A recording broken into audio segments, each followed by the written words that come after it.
Cool. So which, it's the same. Hold on. Hi, Micah Rollins, are you there? You're on mute. But you can hear us okay? Of course I'm on mute. You're still on, oh, we still can't hear you. Just wait. Hold on. Can't hear me?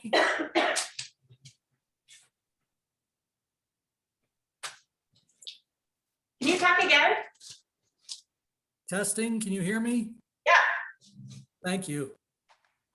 Thanks for being our guinea pig. We'll Happy start. to be here.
hopefully that will work.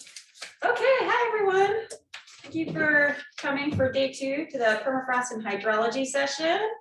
Myself, I'm Melissa Ward-Jones. I'm moderating with Tabia. Hi. Moderating today. Let's hope for no tech problems. Yeah, and so first up we had Dmitry Nikolsky from UAF, who will be, he is giving us a recording presentation about augmentation of US array sites with temperature profilers. We'll go ahead and start the video. Okay. Project on supplementing US array. Good afternoon. I would like to present our project on supplementing US array seismic stations with temperature profilers. This wouldn't be possible without dedicated work by the Periscope teams and of course funding from NASA. If you have any questions regarding it, please. Sorry, we need to turn on screen share.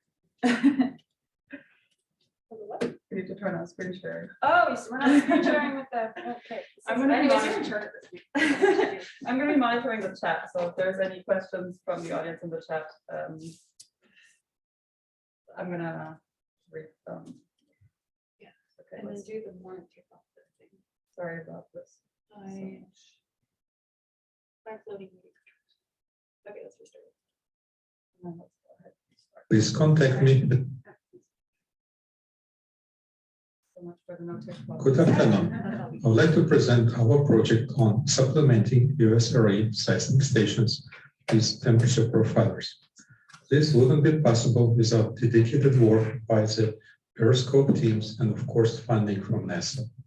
If you have any questions regarding it, please contact me at the email address listed below. Historically, ground temperature observation sites are located along major roads and communities in Alaska. Also, the USGS maintains an extensive network of sites across the North Slope. Despite cumulative knowledge, future permafrost evolution and its impact remains poorly quantified, especially on local scale. The US array of Periscope sites were coming to Alaska in 2015 and provided an opportunity to capture heterogeneity across the landscape and complement existing data collection efforts. The goal of this project was to supplement existing temperature monitoring networks with new stations and thus to sample temperature in hard-to-reach regions of Canada and Alaska. We engaged with key players and conducted deployment of temperature profilers. In the summers of 2016 and 2017, 74 US array seismic stations were supplemented with profilers, measuring ground temperature to the depth of 1.5 meters. Typically, 4 temperature sensors were used. Most of the installation occurred in the western, northern, and northeastern regions of the state.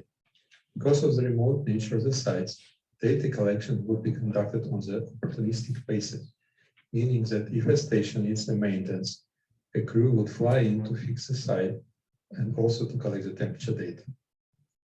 In 2018, the US array teams conducted maintenance at about 20 sites, which had temperature profilers. We analyzed the collected data. A few sites were damaged by wildlife, probably bears. The meaningful data was submitted to the Oak Ridge National Lab archive. Also, this year, we installed the remaining temperature profilers in the interior boreal forest. This year, rumors started to appear that NSF is looking for extending the life of US array sites, and that the Alaska Earthquake Center is looking for funding to acquire the instrumentation. In 2019, the NSF extended the life of US array stations. This year, the site maintenance was minimal, but some data was downloaded. All obtained data was submitted to the Oak Ridge National Lab archive. 2020, the COVID came. Only essential maintenance was conducted for a handful of sites. At the same time, great news appeared. Some US array sites are going to be adopted by the NSF Arctic Observing Network program. Temperature profilers will have their life extended and temperature observations will continue. especially on the Brendan, are you using all the internet? north slope of Alaska. Sorry.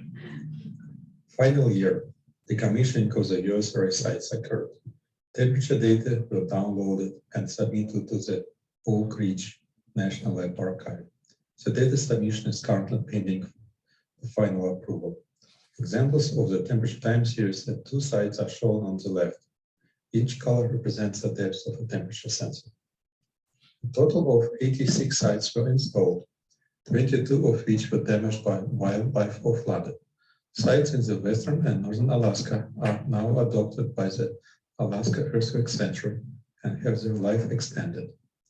The USRA sites complement other temperature monitoring networks by being in remote locations with near surface bedrock and colloidal material. The data collected within this and other networks will improve our ability to calibrate numerical models across a variety of ecotypes. New data submission will be placed both in the Oak Creek National Lab and Arctic Data Archives. Finally, we would like to thank USRA teams for their dedication with installation and temperature data download.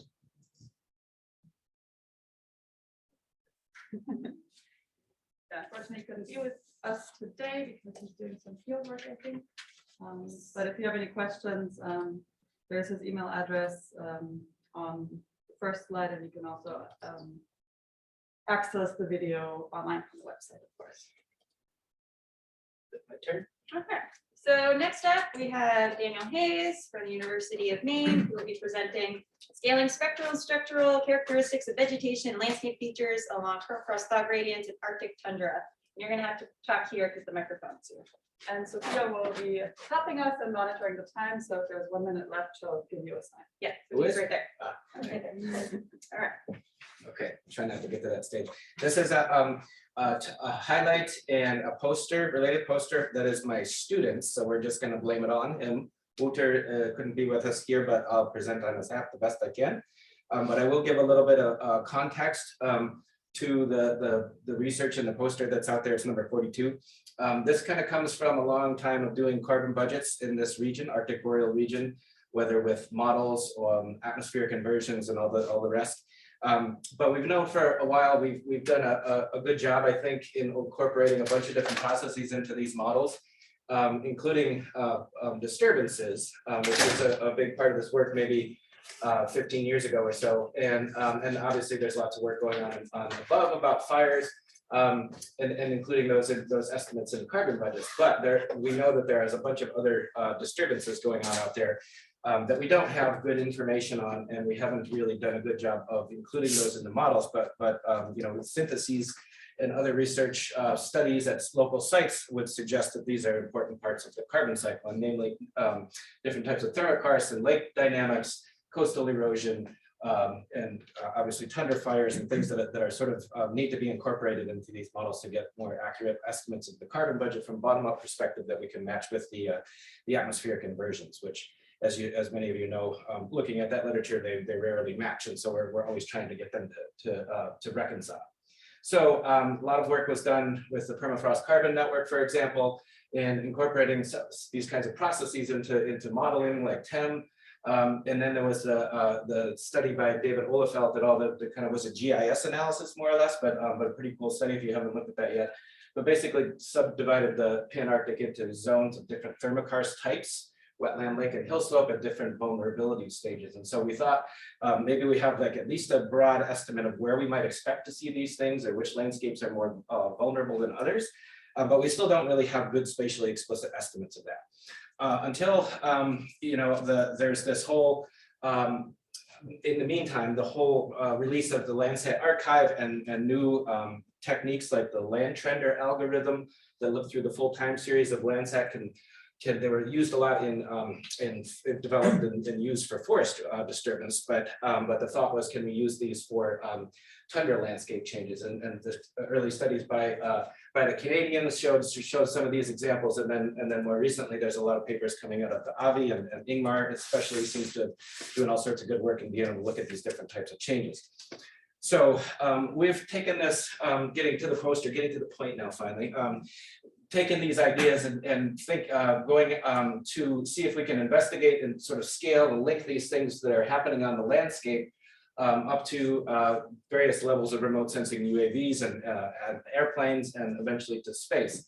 And it goes with this idea that there's different vegetation types that you'll see that are associated with these different types of disturbance trajectories in permafrost thaw.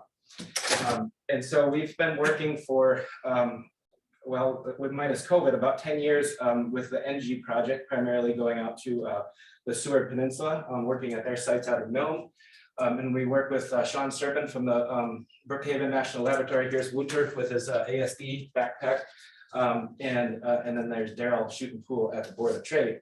And so we have all sorts of different sensors, cameras, thermal, hyperspectral, as well as doing photogrammetry for surface models, and basically trying to link all this stuff together so that we can scale up from the landscape with things like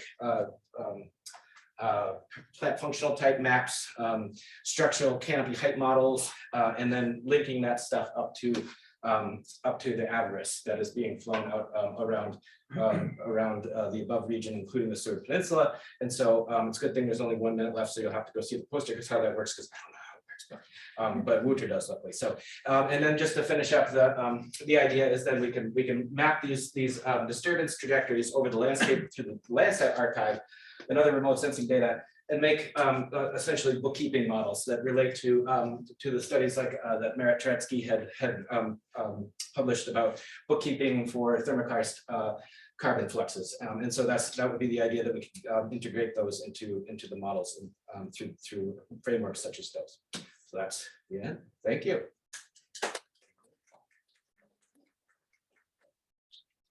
Are there any questions? Oh, does anybody have any questions? So many questions. You don't even know where to start. There's the poster out there, number 42. The number 41 poster, though, that was really big, and so I had to like put pen. It's out there. Glad you mentioned. Yeah.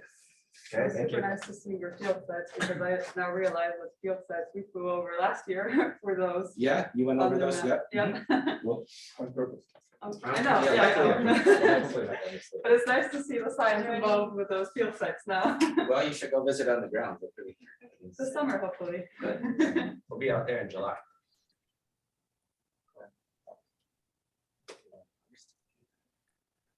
Okay, so our next talk will be given virtually with Michael Rollins, who will be presenting investigating riverine freshwater and dissolved organic carbon exports across the Western Arctic through integration of measurements and modeling. And Michael, just let me know to move forward on the slides, and I will do it for you. Thank you. Hello, everyone. So thanks for the introduction. I'm describing here a project that is an above affiliated project. It's supported under the NASA Water Quality Program a few years back, and it has a few overarching questions. So we're interested, obviously, in how much carbon gets into the rivers and how much is exported to coastal zones. We're interested in the sources of that dissolved organic carbon.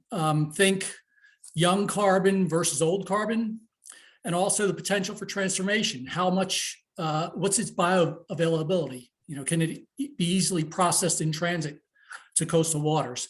And also, of course, pulses and pressures of climate warming, you know, hydrological cycle intensification, permafrost thaw, those types of influences. We're interested in taking a look at how they influence the export of dissolved organic carbon in these rivers. Next slide. So how are we doing this? We're using some models. Permafrost hydrology model. This model does pretty well with the soil freeze thaw. It's got parameterizations for, it's a distributed model, spatially distributed soil properties. We've got land cover, surface water fraction.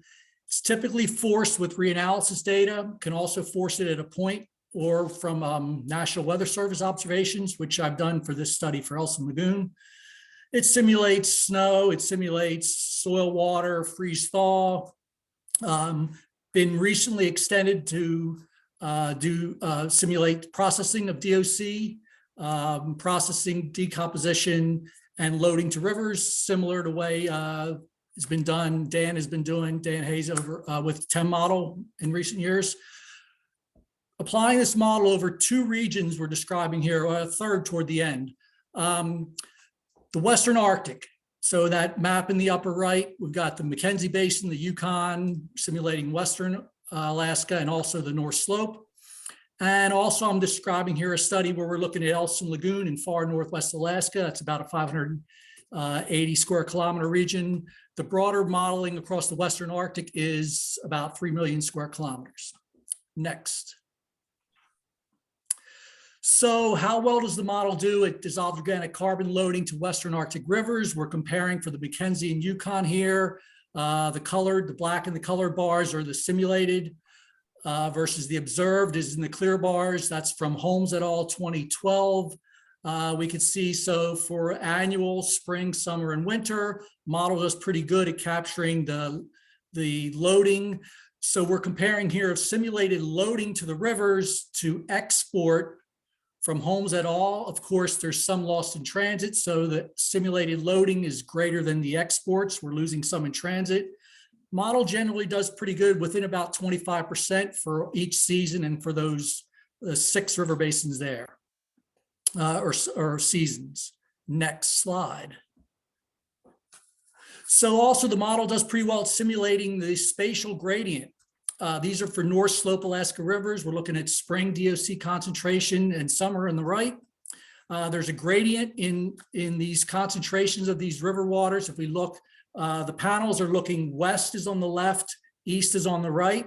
So you can see this gradient, increasing DOC concentrations in these rivers as we move to the west. Those basins have more tundra, more carbon. The basins to the east on the North Slope are draining more of the higher elevations, carbon poor lands. So it's encouraging to see the model, and the observations here are from an empirical product that's based on observed DOC concentrations in rivers on the North Slope of Alaska. Next slide. Michael, you have 1 minute left. Okay, so the model's capturing increasing hydrological cycle intensification. We're seeing increasing runoff to Elson Lagoon, more freshwater export, more DOC concentration, more DOC export, particularly in fall. So in fall, you can see there in the colored bars in the lower panel in September, October, much more subsurface DOC export. Hydrological cycle intensification and permafrost thaw is at play here. Next slide. So we're also looking at the Canning Basin, small basin on the North Slope, shows these gradients. Not only we've got the east-west gradient, but we also have a north-south gradient. More runoff from the mountains up in the southern part of the basin, higher DOC concentrations in the water toward the coast. That gives you relatively even DOC loading from north to south, because you got more water, carbon poor waters in the south, carbon rich waters, less water in the north. And next slide has some acknowledgements, and acknowledge my collaborators and funding agencies, and thank you very much.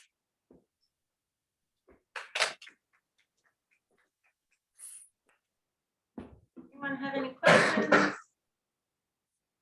Yes. How did you compute the DOC decomposition in the rivers?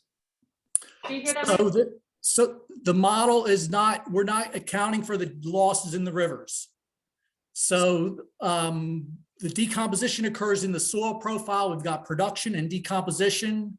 Once it gets into the rivers, that's the next step of this work, is to try to determine how much gets out, how much is lost in transit, which you would imagine is a function probably of water temperature, maybe turbidity, things like that. Thank you. You're welcome. But I also have a question. In the plots where you show, I have the power. In those plots, sometimes you show that the simulations overestimated and sometimes they underestimated the observations. Did you find, like, at what times, or did you find a pattern when they were overestimating and when they were underestimating? Yeah, so I think the overestimates for spring in the most western basins, it's probably got to do with the soil carbon amounts. These are pretty coarse scale grids. These grids were, this is a 25 kilometer resolution. So I think that there's basically, you're getting you're getting, the model is saying the yields are very, very high per unit of carbon, and in reality, they're not. So maybe there's some loss, probably not lost in transit, but yeah, those just to the west, those westernmost 6 or 8 basins in the spring is probably some warrants some further investigation for sure. Okay. But overall, though, it seems to catch the pattern pretty well, the magnitude and the spatial pattern in the gradient. But yes, those are problems in the westernmost basins in the spring are certainly overestimates. Yeah. Any other questions from the audience? Okay, thank you, Michael.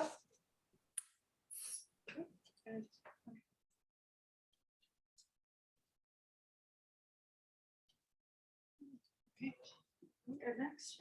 Yeah, the next up is Melissa, who's going to be talking about quantifying the microtopographic impacts on ice wedge systems. Thanks, Debbie. Okay. Hi, everyone. So this is an above affiliated project that was recently funded through the NASA New Investigator Program. And so this project is looking at ice wedge systems and its impact on various environmental parameters such as ground temperatures, carbon fluxes, NDVI, that sort of thing, but specifically through a geomorphic lens. And here's just a photo of me beside an ice wedge exposure in the permafrost tunnel that I think some of you are going to go see tonight. So ice wedge systems are really ubiquitous within permafrost systems. And on the Alaska coastal plain alone, there's estimated about 60% of the land cover is ice wedge polygons. And they really have a high an impact and control of microtopography, and they all, of course, vary. So low center polygons, which tend to be more indicative of polygons that are still forming. So as the ice grows and accumulates, it wedges the soils to produce these rims. And so you have these low polygon centers. But then as the ground ice and the ice wedges melt, you have lowering of the ground surface, and then you develop these high center polygon systems where the polygon center, of course, is higher than the trough. And so as these systems are changing, and also just the impact that they have on microtopography, obviously this will change surface hydrology, ground temperatures, and this project's trying to quantify that. So how I'm doing this, I am taking high resolution elevation data sets.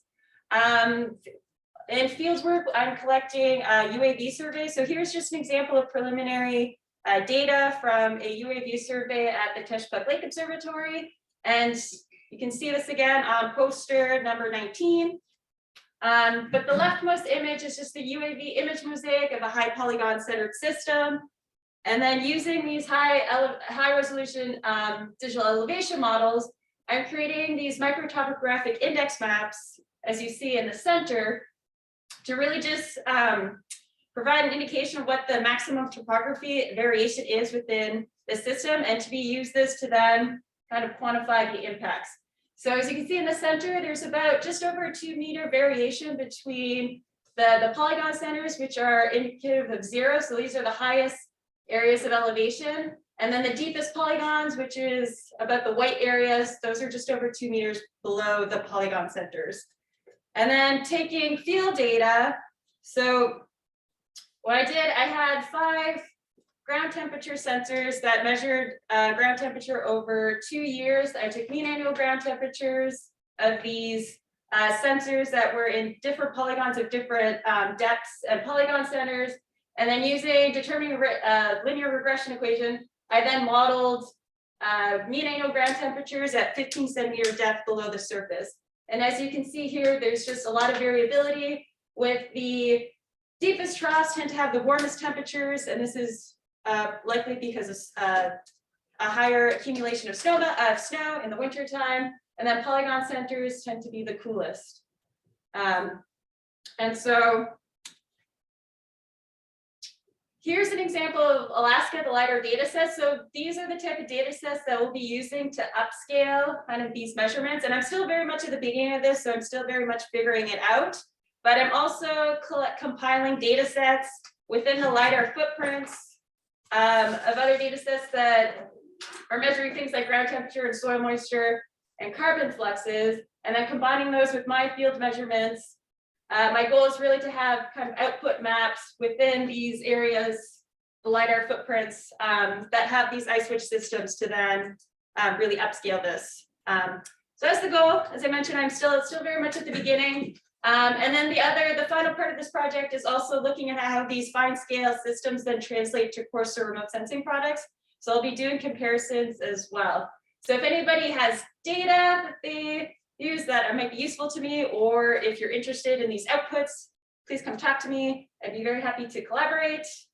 That's all I have. So here's me at the site that you saw at Teshbet Lake Observatory. Here's my contact information and some acknowledgements of our funding. And you can check it out in more detail at poster number 19. Thank you.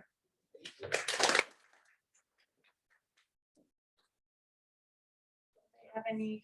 Yeah. Oh, yes. Quick question, would you do in a situation where you have vegetation covering the trough a little bit, so the images can't find a common point down on the ice wedge, you know what I mean? Where the trough comes and then you have vegetation that sort of comes together. And so you can't model based on elevation.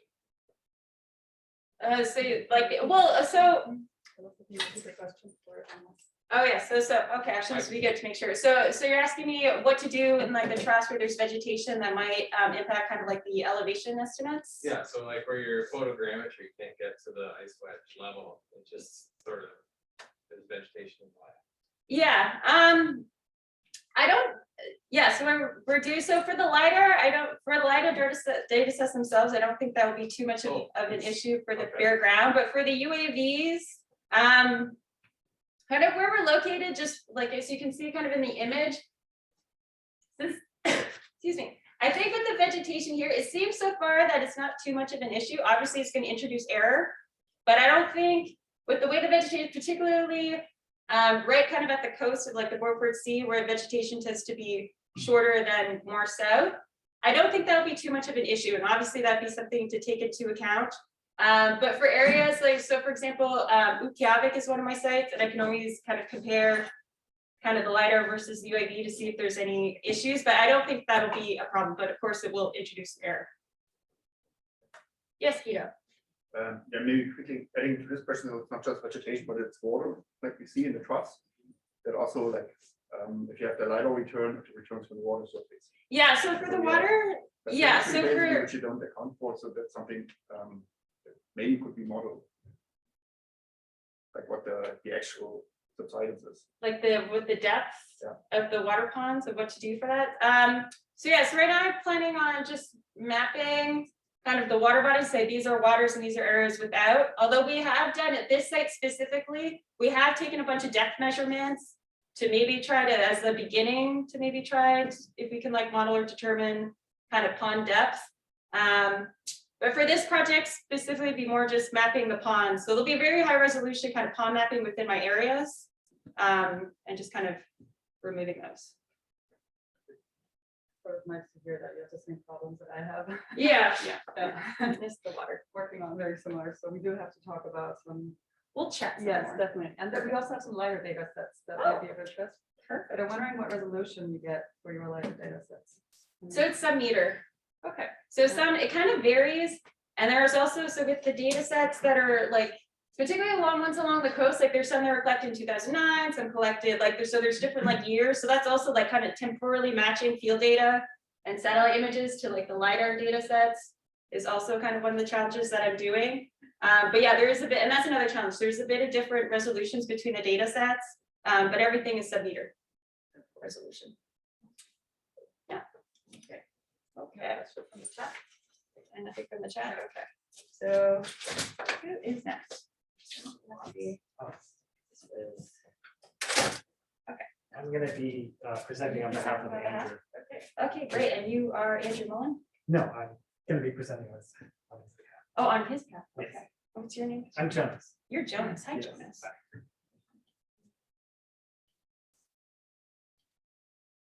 Okay, so we have Jonas presenting on behalf of Andrew Mullen, who'll be presenting developing high spatial temporal resolution inundation maps to detect rapid changes in surface hydrology and methane hotspots across ecosystem gradients in Alaska.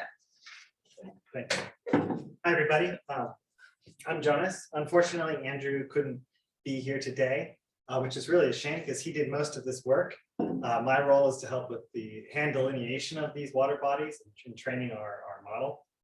But I should say that this work is a collaboration between the Woodwell Climate Science Center, which I'm a part of, and NASA.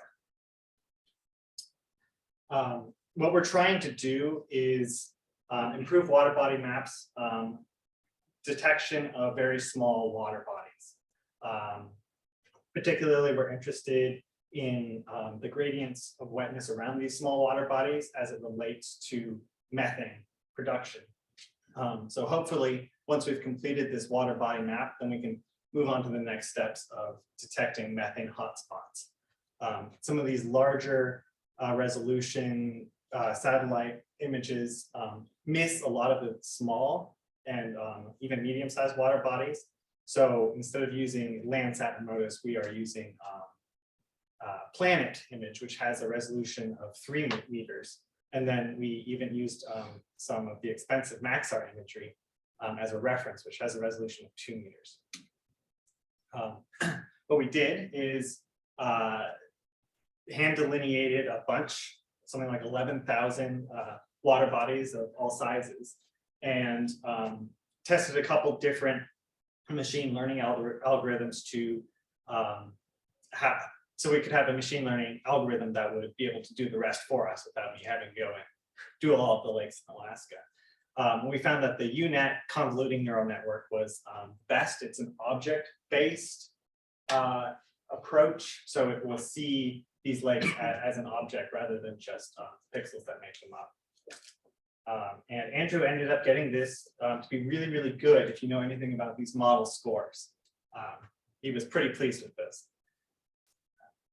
And then we also incorporated a digital elevation model in order to correct some of the false positives from terrain shadows. These are some of our results. We can see that these small water bodies changed throughout the seasons. And we actually used the changes to determine also what is a water body. If it's persistent, it's more likely to be a water body. So that also went into the training. We see that there's a great increase in the spring, correlated with snowmelt, and then it dries out throughout the season. And these colors will show that as well as some of these water bodies shrink and increase in size as well. This is just another look at that same information, both in the histogram and this is by month. We can see how there's that same increase in the beginning and then slight drying, and then also daily, how they change day by day. We can see that the small water bodies are a very large percentage of the total water area. So it's important that we're capturing them in our water maps. This is some of our imagery from around Delta Junction. So moving on, our next step would be to look at these wetness gradients around the borders of the lake. That's really where the methane production is happening. This is just some preliminary looks at some indices we could try and use. You can see that there's effects. This is 5 meters from the boundary of the lake, 10 meters and 15 meters from the lake boundary. And so you can see that both with NDWI and NDVI, there are some noticeable effects. So really the next step is teasing out exactly how they relate and how we can model them. Yeah, so this is our future work. This one and the poster, which is poster number 1, you can come find me. I'll be presenting for Andrew there too as well, is focused on our Delta Junction study area, which is really where we had the cleanest lakes and cleanest results. But we also mapped water bodies in Fairbanks and Birch Creek and the Yukon-Kuskokwim Delta. So then we're also going to compare this to coarser resolution satellite imagery and see if this higher resolution can inform it, so we don't have to do it with the high resolution, we can just learn with the lower resolution. And then incorporating these maps into a carbon flux model to see where the methane is coming out. And that is our presentation. Thank you.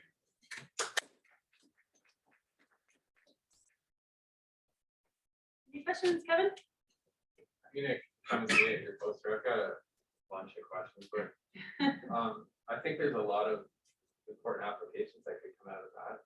Just the variability of surface water area in different landscapes is pretty interesting. But one thing, the carbon story, which you didn't get too into, the idea is to model that eventually based on lake properties or something. Is that The idea would be to identify methane hotspots that are related to wet soil that is inundated maybe part of the year, but not the whole year. Because those, in other work, I'm not sure who identified those as potential methane hotspots. but you'll have to differentiate between like a lake that's been stable for a while or experiencing inundation into old permafrost versus the drained lake basin, which is actually can be a carbon sink. Right, yeah, there's But they probably might gonna be look a the lot of same. heterogeneity Yeah, in it as well. okay, I'll check that out. Yeah, please do.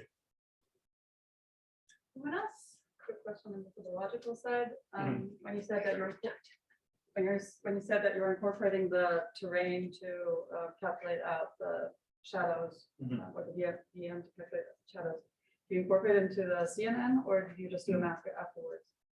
I don't know. Okay. Good thing there's an email address. Thanks. Okay. Brendan is next. We have a PowerPoint.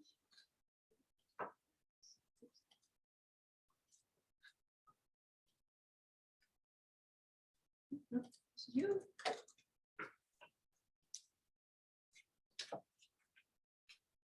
Okay, so next we have Brendan Rogers from Bluebell Climate Research Center, who will be presenting on permafrost pathways, connecting science, people, and policy for Arctic justice and global climate. All right, thanks, Melissa. Yeah, so I have a total of 0 results here. Sorry, everyone. It's introducing this new project, and I just wanted to take the time to sort of tell you a little bit more about what we're doing and how it might connect with above. So it's titled Permafrost Pathways, Connecting Science, People, and Policy for Arctic Justice and Global Climate. It's led by the Woodwell Climate Research Center. Sue Natali is the overall lead. I'm like the deputy lead, and there's others here that are involved with it, like Jenny Watts and Stefano Potter, and maybe others too. And we have a bunch of collaborating institutions. These are the main ones that developed the project with us and are helping out on the policy side. So that includes Harvard, the Arctic Initiative at the Belfer Center, led by John Holdren, and the Alaska Institute for Justice, led by Robin Broman. So, and it's a 6-year project that just started about a month ago. So we're just kicking off. Quickly on the background, I think everyone here probably knows the story, but climate warming is intensifying, happening a lot faster at high latitudes, quickly thawing permafrost in a lot of the locations. The carbon emissions from that, of course, can feed back to climate warming. Most of that, I would say, is not included in the climate models in terms of permafrost representation, permafrost carbon feedbacks, or global carbon budgets. But we also have impacts on the people who live in these systems. And that's been happening for a while. It's happening now. It's going to keep intensifying, and there's no sort of governance framework to help with issues related to permafrost thaw, mainly because it's considered a slow onset event. It's not a sort of rapid disturbance like a hurricane. This project is funded by something called the TED Audacious Project. It's very different from anything I've been involved with. So I don't have time to go into the details of the process here, but essentially it's a long engagement with the funding agency, and then you put together a proposal with a consulting group. And once it's all formalized, there's a donor event where they come together and fund a handful of projects. But then you can't say anything. So we found out we got this last September, but we weren't really allowed to talk about it until it was launched last month, actually exactly a month ago today, at the TED conference, where Sue Natali gave a talk about it along with the other audacious selections. So that's now online. You can go and see her TED talk. It's really, really good. She did an awesome job. So I don't, yeah, like I said, I don't have a ton of time. I'll get into some high level things we're doing. I'll kind of focus more on the science because at the NASA above, but we do have some policy work too. On the science side, you know, our two main efforts, I would say, are further building out the carbon monitoring network. And this mainly is focused on ground fluxes, so eddy covariance of CO2 and methane. Then some scaling up with remote sensing, I'll talk about in a slide. And then we have a lot of effort focused on permafrost modeling. So working actually with folks here, Helen Janae and her group on DVM DOS-TEM. And I'll talk more about that in a slide, but using that to inform policy-driven models as well. And this flowchart is good, but it's a little bit inaccurate because these policy activities are happening throughout the course of the project, not just at the end once we have those are the models that we're working on. And so one of those is working with the Alaska Institute for Justice, working with 10 Alaska Native communities and building an indigenous-led adaptation framework, and then focusing on some international climate policy with the Harvard group. So just a couple details on the sciencey side. So the ground flux network, we have an International Flux Steering Committee. You know, the intention, of course, was to go circumpolar with this, but given the recent events, we're focusing everything on Canada right now. We're focused on CO2 and methane fluxes, but we're not just doing putting up new instrumentation. We're actually working on collating data that exists, synthesizing that data. We have our first version of our database published in January this year called ABC Flux.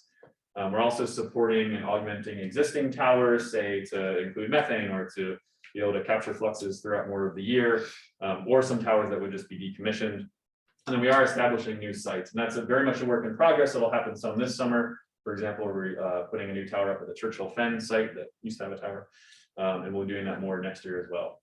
On the remote sensing side, it's somewhat of a smaller component, but we're focused on mainly sort of landscape disturbances that you obviously can't capture with a lot of these field sites. You know, fire occurrence and carbon emissions I've been working on for a while. Abrupt permafrost thaw. So Guido, I want to talk with you when you're here. This is an example of some frost lumps we've been mapping in Siberia. Changing hydrology and then upscaling some of those CO2 and methane fluxes. And we have a big effort on process modeling. So I mentioned the DVM DOS-10 model.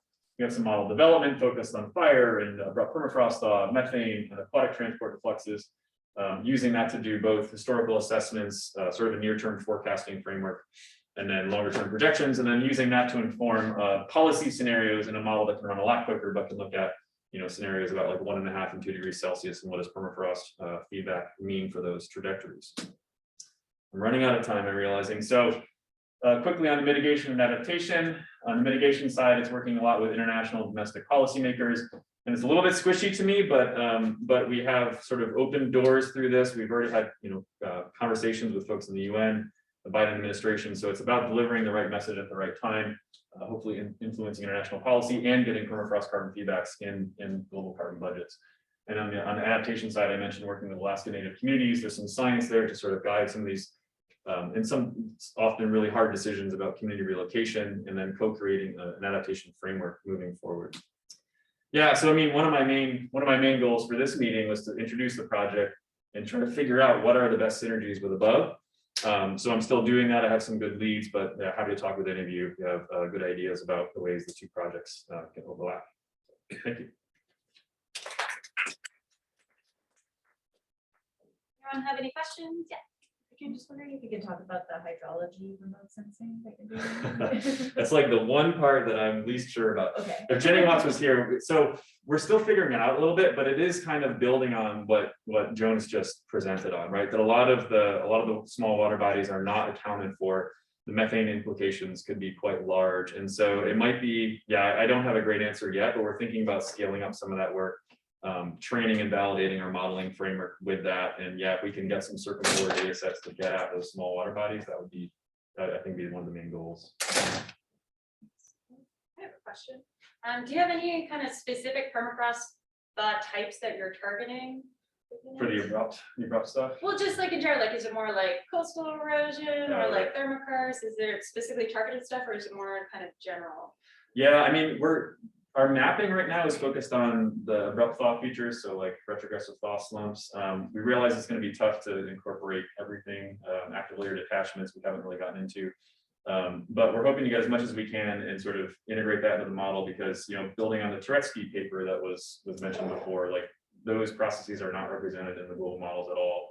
So if we can get some of the upland thermokarst processes, and the model already has a lowland thermokarst lake module. So I think working on that and working on some of the thaw slump would take it a long way. But yeah, still figuring out still. Else? Nothing online? Okay, it's great. Thank you, All right, Brandon. thanks, yeah.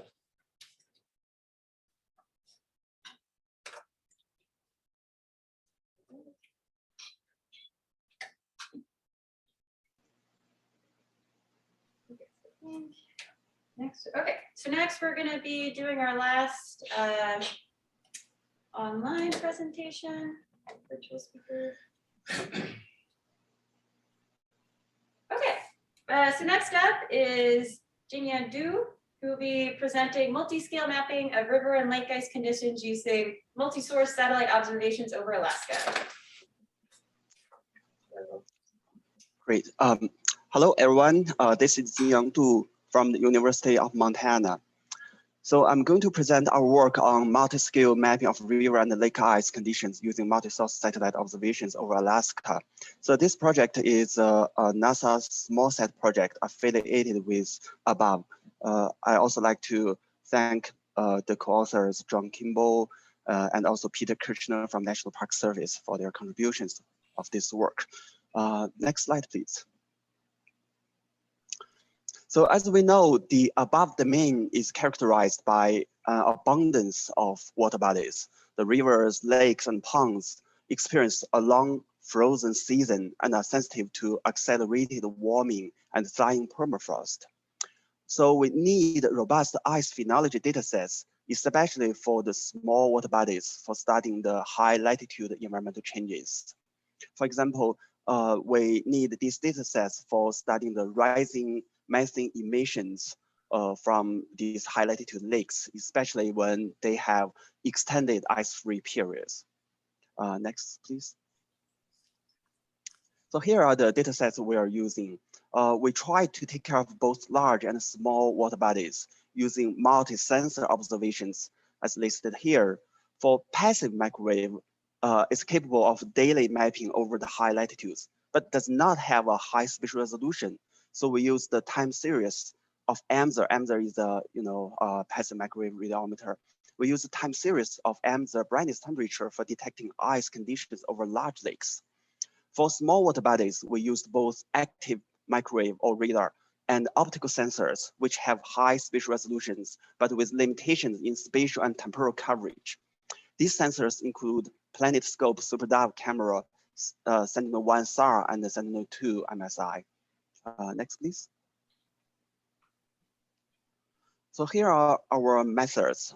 For mapping ice conditions over large lakes, we used an established moving t-test method to detect abrupt changes in AMSR brightness temperature time series. The abrupt changes typically occur when water phase transition happens. For small water bodies, we established a pixel-based and angle-dependent threshold method for distinguishing water and ice from sub-backscatter data. We also use Planet SuperDove imageries taken in the summer to delineate water body boundaries first using unsupervised classification. Well, this approach is not that complicated using that UNet, but still is workable.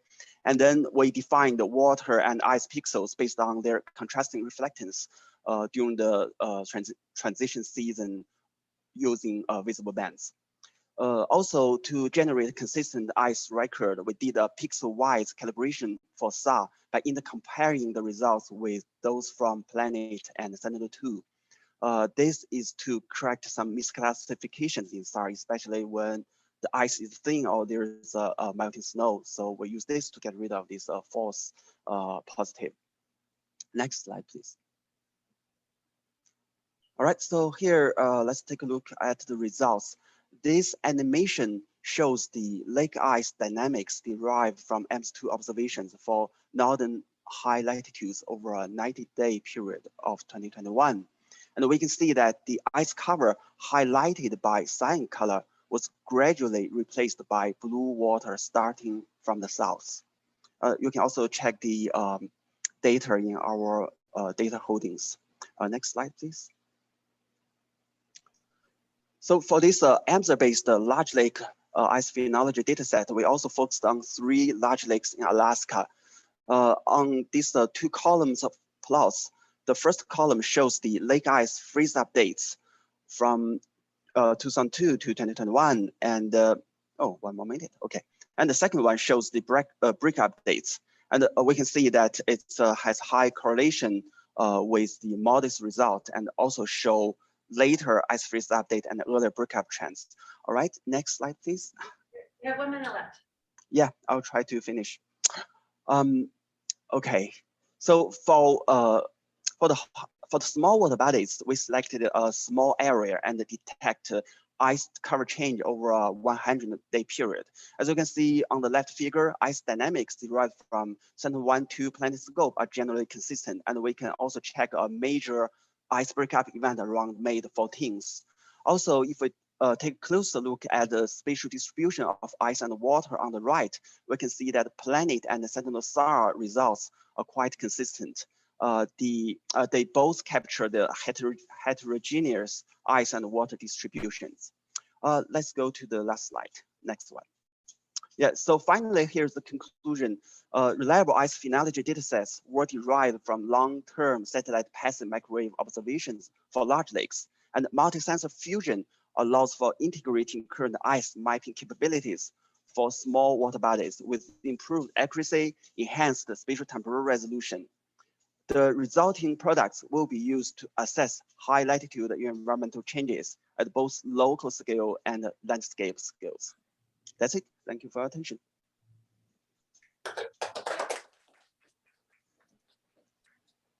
Anyone have any questions?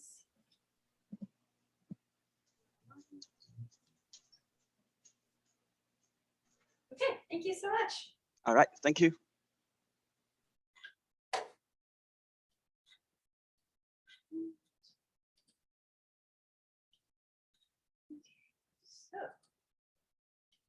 Okay, last but not least in our session is Javier Rodebuck, who will be presenting super high resolution Earth observation data sets in North American permafrost landscapes. Exactly. Thank you, Melissa.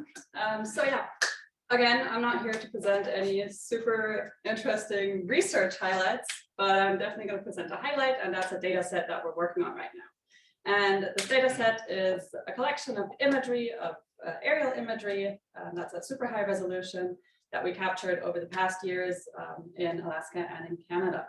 So yeah, here you can see that we collected data over 3 aerial campaigns in northwestern Canada, in North Alaska in 2019, and in West Alaska last year.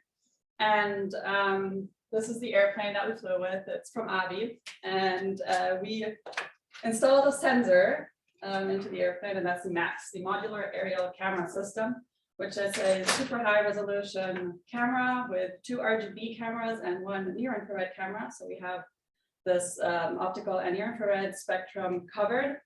And this camera was developed by the German Aerospace Center, the DLR. And it's special in a way that it can easily cope with the polar conditions. And when I say super high resolution, I mean that we can process data up to 10 centimeters per pixel at flight altitudes of 1,000 meters, which is roughly 3,000 feet.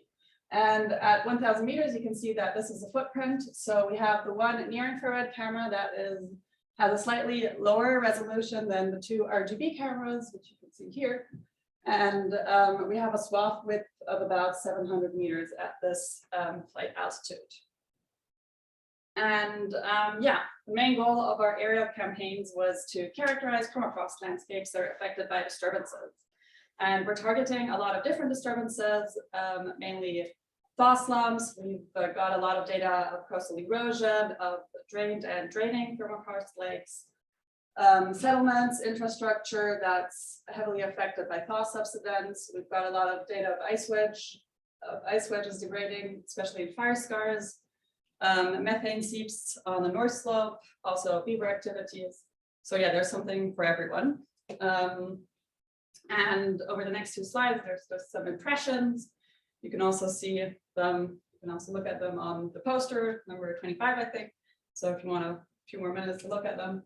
The top 2 are single images of the camera, we have here mosaics of coastal sites that we already processed. Down here, you can see areas where we detected beaver disturbances, where we have, we can see damming and lake formation. And up here, you can see what we can do with this data. So we combined the RGB mosaics with DSMs that we process photogrammetrically to make these really nice 3D models. And we can process them. And we have, for some sites, we have multi-temporal data, so we can do some nice volumetric change detection between two dates over a few, or over 2 weeks, for example. After heavy rain events, we got, we could see how the thaw slumps shed a lot of material, and that we could really nicely calculate from, or there's a possibility to calculate that from these 3D models. Here are some examples from settlements that we flew over. So you can see Saddlewick Village at the top, and you can see Kivalina to the right.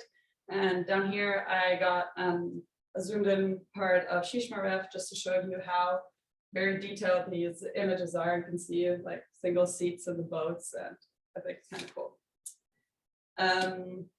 Yeah, maybe to give you an idea with what kind of dimensions we're working here. This is from our 2021 campaign in West Alaska. You can see all the flight paths that we covered in just 9 days. We flew over 13,000 kilometers and 50 hours in total. And in that time, we took 600,000 images just with that camera, which resulted up to 12 terabytes of data. And that's just like one time all the data, but we need backups, obviously. So you can imagine with what kind of hard drives we've been out there and how much data copying we need to do. But yeah, really cool amount of data we got there. And we're currently working on processing this data, and we'll be publishing the data. We'll be publishing processed mosaics in the visible and the near infrared range, and the photogrammetric DSMs that come with them. And we'll publish them at resolutions of 7 to 20 centimeters. So there's really a lot to see. But we're also going to publish the individual images so that if you want to do your own processing, you're free to do that. It's not published yet, but we're working on it, and it will hopefully be out in only a few weeks to months, probably. But if you want to find out if we have data for your study site, feel free to scan the barcode. It's also on the poster 25, and there you can download a shapefile of the footprints so that you can see if in a few months we have data for you. Or you can download the data, basically. And yeah, you can find out as soon as it's published on Twitter. Thank you.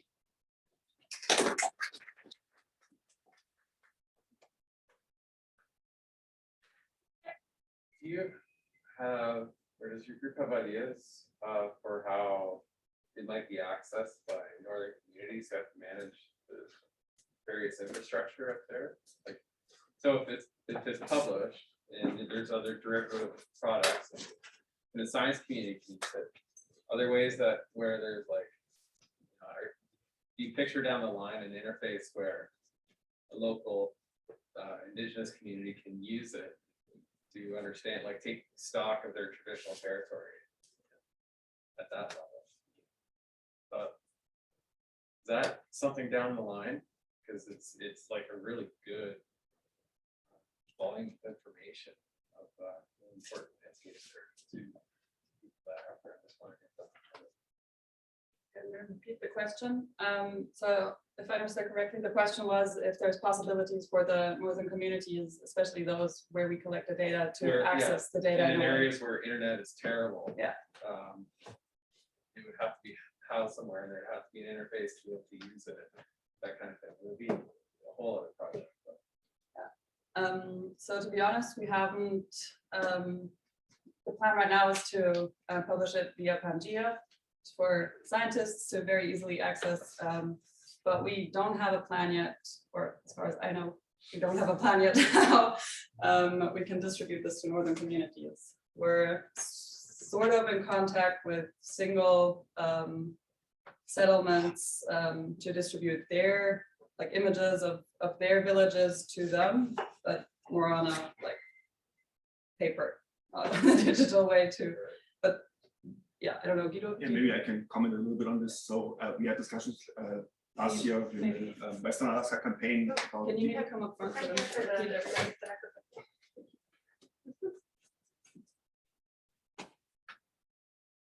Yeah, so we had discussions last year during the 21 campaign in Western Alaska. We were meeting with people in Kotzebue, different entities like the Fish and Wildlife Service or the Borough, what kind of format they could use this kind of data. And it's a big challenge, of course, like these big data sets to distribute them in villages with poor internet connectivity.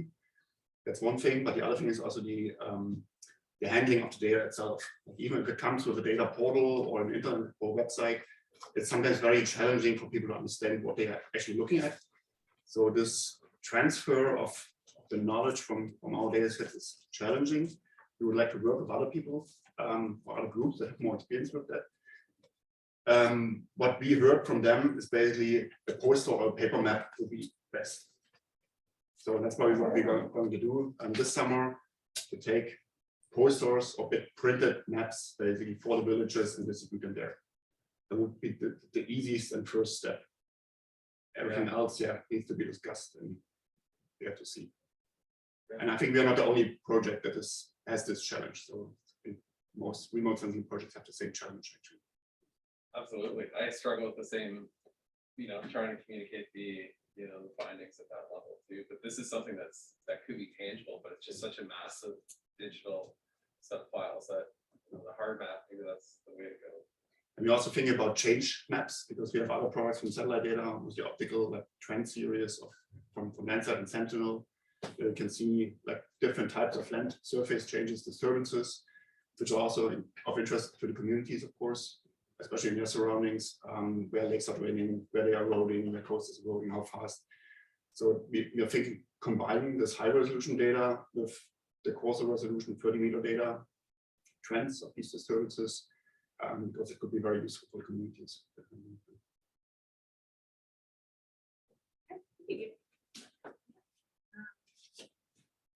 Don't know if you have any-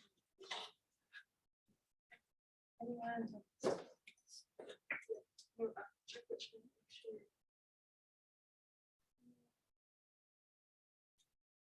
See people, 3D colors, DMs, to give communities, and I really like that. 3D printed. Okay. Oh, that's a good idea. We have capabilities for that, right? That might be a nice idea as well. Yeah, 3D printed. Thank you for the comment. Any There's a few other questions, comments, person or online? Yeah. Okay. Well, thank you, everyone. Thanks for coming. Thank you for your interest and your questions, and wish you a great rest of your day and a bug meeting. Thank you. Thank you to all the speakers.